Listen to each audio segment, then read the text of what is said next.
ಇನ್ನು ಸಿಎಂ ಸಿದ್ದರಾಮಯ್ಯ ವಿರುದ್ಧ ತನಿಖೆಗೆ ಹೈಕೋರ್ಟ್ ಅಸ್ತು ಅಂತ ಹೇಳ್ತಾನೆ. ಈಗ ಸಿಎಂ ವಿರುದ್ಧ ಎಫ್ಐಆರ್ ದಾಖಲಿಸುವಂತೆ ಜೆಡಿಎಸ್ ದೂರುದಾರರು ಕೂಡ ಒತ್ತಾಯ ಮಾಡಿದ್ದಾರೆ. ದೂರು ಮತ್ತು ಜಡ್ಜ್ಮೆಂಟ್ ಆಧಾರದ ಮೇಲೆ ಈ ಕ್ಷಣನೇ ಎಫ್ಐಆರ್ ಮಾಡಿ ಈ ಕನ್ಸರ್ನ್ ಯಾರ್ಯಾರ ಮೇಲೆ ಅಕ್ಯೂಸ್ಡ್ ಅಂತ ನಾವು ಹೇಳಿದೀವಿ ಅವ್ರನ್ನ ಬಂಧಿಸಲಿಕ್ಕೆ ಅವಕಾಶ ಇದೆ. ಇದೆಲ್ಲ ನಾನ್ ಬೇಲೆಬಲ್ ಅಫೆನ್ಸು. ಎಲ್ಲರನ್ನೂ ಅರೆಸ್ಟ್ ಮಾಡಿ ಇನ್ವೆಸ್ಟಿಗೇಷನ್ ಮಾಡಬೇಕಾದ್ದು it is the duty of the investigation officer. ಆದರೆ ಅದನ್ನು ಮಾಡ್ದೇ ಲೋಕಾಯುಕ್ತ ಪೊಲೀಸ್ನವರು ದುರ್ವರ್ತನೆ ತೋರಿಸ್ತಾ ಇದ್ದಾರೆ. ಇದರಲ್ಲಿ ಯಾವುದೇ ಆಕ್ಷನ್ ತೆಗೆದುಕೊಳ್ಳದೇ ಪೇಪರ್ನ ಸುಮ್ಮನೆ ಆಫೀಸಲ್ಲಿ ಇಟ್ಕೊಂಡು ಆಟ ಆಡ್ತಾ ಇದ್ದಾರೆ. ಇದು ಮುಖ್ಯಮಂತ್ರಿಗಳ ಕೈ ಕೆಳಗೆ ಇವ್ರು ಕೆಲಸ ಮಾಡ್ತಾ ಇದ್ದಾರೋ ಅಂತ ನಮಗೆ ಡೌಟ್ ಬರ್ತಾ ಇದೆ. ಅವರ ಆದೇಶದಂತೆ ಕೆಲಸ ಮಾಡ್ತಾ ಇರ್ಬೋದು ಅಂತ ಅನಿಸ್ತಾ ಇದೆ. ಈಗ ಜನಪ್ರತಿನಿಧಿಗಳ ನ್ಯಾಯಾಲಯದಲ್ಲಿರುವಂತಹ ಪ್ರಕರಣಕ್ಕೂ ತಾವು ನೀಡಿರುವಂತಹ ದೂರಿಗೂ ಬೇರೆ ಬೇರೆ ಸಂಬಂಧ ಅದಕ್ಕೂ ಇದಕ್ಕೂ ಸಂಬಂಧ ಇಲ್ಲ. ಯಾಕೆ ಸಂಬಂಧ ಇಲ್ಲ ಅಂತಂದ್ರೆ ಈ ಜಡ್ಜ್ಮೆಂಟಲ್ಲಿ 17A ಕೆಳಗಡೆ ಡೈರೆಕ್ಟ್ ಇನ್ವೆಸ್ಟಿಗೇಷನ್ ಮಾಡಲಿಕ್ಕೆ ಇನ್ವೆಸ್ಟಿಗೇಷನ್ ಆಫೀಸರ್ಗೆ ಅವಕಾಶ ಇದೆ ಅಂತೇಳಿ ಅದರಲ್ಲಿ ಮೆನ್ಷನ್ ಮಾಡಿದ್ದಾರೆ. ಹಾಗಾಗಿ ಇದು ಯಾವುದೇ ಕೋರ್ಟ್ನ ಪ್ರಿಯರ್ ಪರ್ಮಿಷನ್ ಅವಶ್ಯಕತೆ ಇಲ್ಲ ಅಂತಲೂ ಕೂಡ ಅದ್ರಲ್ಲಿ ಬರೆದಿದೆ ಜಡ್ಜ್ಮೆಂಟಲ್ಲಿ. ಹಂಗಾಗಿ ಯಾವುದೇ ಕೋರ್ಟ್ನ ಪ್ರಿಯರ್ ಪರ್ಮಿಷನ್ ಅವಶ್ಯಕತೆ ಇಲ್ಲ, PCR ನ ಅವಶ್ಯಕತೆ ಇಲ್ಲ. ಡೈರೆಕ್ಟಾಗಿ ಇವರೇ ಇನ್ವೆಸ್ಟಿಗೇಷನ್ ಮಾಡಬಹುದು ಆಸ್ ಪರ್ ಜಡ್ಜ್ಮೆಂಟ್ ಪ್ರಕಾರ. ಹಾಗಾಗಿ ಅವರಿಗೆ ಇದ್ದಂಥ SOP ಇದ್ದಂತಹ ಮತ್ತು ಸ್ಟೇ ಇದ್ದಂಥ ಕಾರಣದಿಂದ ತಡೆಯಾಗಿತ್ತು. ಈಗ ಎಲ್ಲ ಅಡೆತಡೆಗಳು ಗೊಂದಲ ನಿವಾರಣೆ ಆಗಿದೆ. ಇವರು ಈಗ ಇಮ್ಮಿಡಿಯೇಟಾಗಿ ನಾವು ಕೊಟ್ಟಿರ್ತಕ್ಕಂಥ ಹಳೆ ದೂರು ಮತ್ತು ಇವತ್ತು ಕೊಡ್ತಾ ಇರ್ತಕ್ಕಂಥ ಪ್ರೆಸ್ ದೂರಿನ ಆಧಾರದ ಮೇಲೆ ಮತ್ತು ಜಡ್ಜ್ಮೆಂಟ್ನ ಆಧಾರದ ಮೇಲೆ FIRನ ಮಾಡಿ ಇನ್ವೆಸ್ಟಿಗೇಷನ್ನ ಮಾಡಬೇಕು.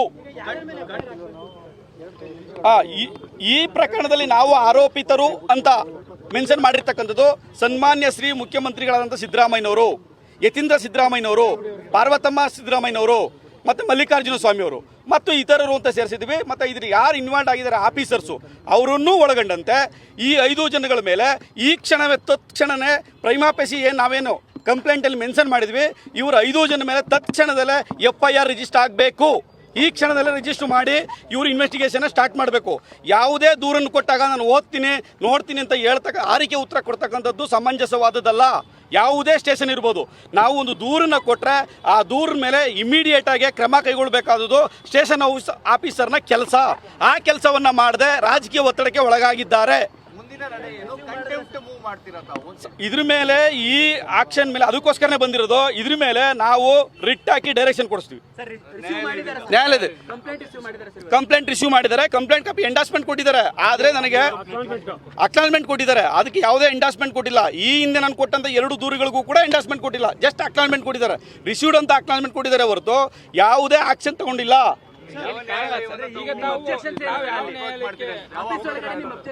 ಆಫೀಸ್ ಅಬ್ಜೆಕ್ಷನ್ ಆಫೀಸಲ್ಲಿ ಅವ್ರೇನು ಹೇಳ್ತಿದ್ದಾರೆ, ಈಗಲೇ ನೀವು ಹಿಂದೆ ಕೊಟ್ಟಿರೋ ಅಂತ ದೂರುಗಳಿಗೆ ನೀವು ಯಾಕೆ ಎಂಡಾಸ್ಮೆಂಟ್ ಕೊಟ್ಟಿಲ್ಲ, ಅದಕ್ಕೆ ಹಿಂಬಾರ ಕೊಡಿ ಹಿಂದೆ.